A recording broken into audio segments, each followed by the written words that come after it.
Seguindo a nomenclatura adotada no iPad, a Apple lançou este ano o iPhone 11 Pro e iPhone 11 Pro Max. Após uma olhada no iPhone 11, que é o modelo mais básico dos três e vem como sucessor do iPhone XR, e cujo hands-on você já confere aqui no canal, neste vídeo aqui você vai conhecer os novos iPhones Pro e conferir as nossas primeiras impressões, com direito a alguns testes de desempenho e câmera dos celulares mais avançados da Apple em 2019. A Apple vem reciclando o design desde o iPhone X, e não apenas isso, como também vem mantendo quase todos os acessórios que acompanham os novos aparelhos sem alteração. A única exceção aqui fica para o carregador. A Apple finalmente criou vergonha na cara e não manda mais aquele carregador fraco de 5 watts, que agora só acompanha a versão 11 normal. As variantes Pro agora saem da caixa com um modelo de 18 watts que era vendido separadamente. Isso vai ajudar a reduzir drasticamente o tempo de recarga que antes passava das inaceitáveis 3 horas. O design frontal não mudou, mas os novos iPhones estão um pouco maiores e mais pesados. Eles também estão mais gordinhos, e isso se deve ao aumento considerável da bateria. Parece que a Apple finalmente ouviu nossas reclamações. A maior mudança fica na traseira. Ambos trazem câmera tripla, sendo uma a mais que o iPhone 11 normal, que ficou sem a teleobjetiva. Mas a novidade mesmo nos modelos Pro é a lente ultra-wide que fazia falta nos smartphones da maçã. O problema é o design, que parece que não agradou muita gente. Os 3 buracos grandes geraram muitos memes engraçados. Mas a verdade é que, sendo bonito ou não, os novos iPhones quase esgotaram por completo no dia do lançamento. Algumas cores já estavam indisponíveis poucas horas depois do início das vendas.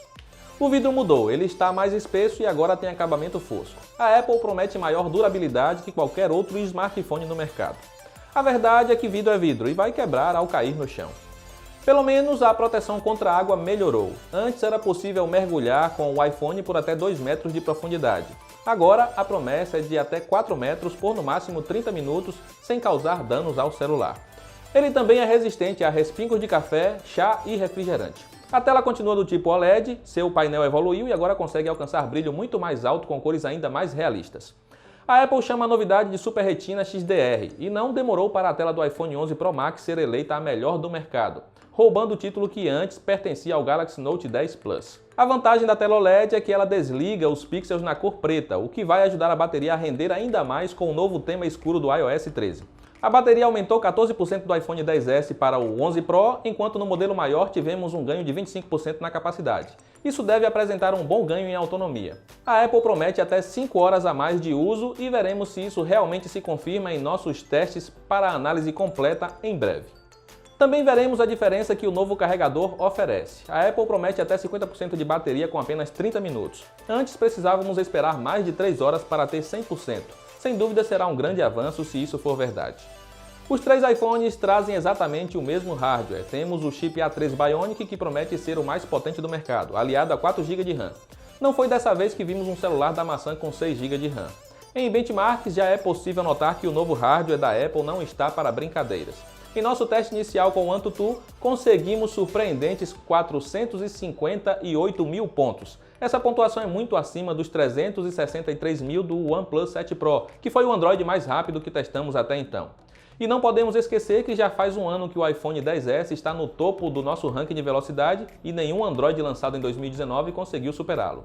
Agora com o iPhone 11 é que a Apple realmente vai atropelar a concorrência. Mas isso veremos depois, quando realizaremos todos os nossos testes com os novos aparelhos. Tanto o iPhone 11 Pro quanto o 11 Pro Max chegam em 3 versões, 64, 256 e 512 GB para armazenamento. A Apple finalmente acompanhou a concorrência e adicionou nos novos iPhones uma lente ultra-wide para capturar fotos mais amplas de cenários ou com uma turma maior. Os sensores são os mesmos do modelo mais barato, a única adição aqui fica para a lente teleobjetiva, que permite aproximar objetos sem ter uma perda grande de qualidade. As fotos registradas pelos novos iPhones mostraram um salto considerável em qualidade e captura de cores. E poderemos ter um ganho ainda maior quando a tecnologia Deep Fusion for liberada. Ela promete usar o processador neural do iPhone para combinar até 9 frames e criar a imagem perfeita. Em breve veremos o ganho que isso resultará e se será capaz de superar os novos pixels que chegam este ano. A ultra-wide tem menor abertura focal, que resulta em fotos mais escuras. A qualidade das imagens também é inferior, mas esse é o preço a se pagar para ter um ângulo mais aberto. O modo noturno registra fotos muito mais claras que antes e com bem menos ruídos. A Apple ainda não se destaca em fotos noturnas, mas não fica mais tão atrás da concorrência como antes. A frontal subiu para 12 megapixels e registra selfies com ainda mais detalhes que antes. e seu modo retrato tem ótimos resultados. Há 6 filtros para aplicar e mudar a iluminação da foto. Já em cenários com pouca luz, ainda há excesso de ruídos, mas você pode usar o flash da tela para ter um melhor resultado. A filmadora segue gravando em 4K no máximo 60 fps, com ótima estabilização. A frontal também é capaz de gravar em 4K, agora com a mesma taxa de quadros. A Apple também lançou o termo Slowfis, para fazer vídeos em câmera lenta com a câmera frontal. O recurso permite gravar a 120 fps com resolução mais baixa. Iremos testar mais a fundo as câmeras dos novos iPhones para ver como eles se comportam em diferentes tipos de cenários e iluminação. E teremos um veredito de como eles se saem contra seus principais concorrentes. O iPhone 11 Pro parte de $999 na versão com 64 GB e chega até $1.349. Já a versão Max vai até $1.449 para o modelo com 512 GB de memória. Os dois modelos compartilham as mesmas 4 opções de cores: dourado, cinza espacial, prateado e verde meia-noite. Os preços a serem praticados no Brasil ainda não foram definidos, mas podemos esperar os mesmos valores salgados de antes, com o modelo maior beirando os R$10.000. E se você é do tipo ansioso, já pode encontrar os 3 modelos à pronta entrega no Brasil via Marketplaces. Os links para as melhores ofertas estão aí na descrição. Eu vou ficando por aqui, comenta aí abaixo o que você achou dos designs dos novos iPhones. Estão muito feios ou dá para passar? Se quiser que abordemos algo em especial nas análises, é só escrever aí também. Um grande abraço e até a próxima.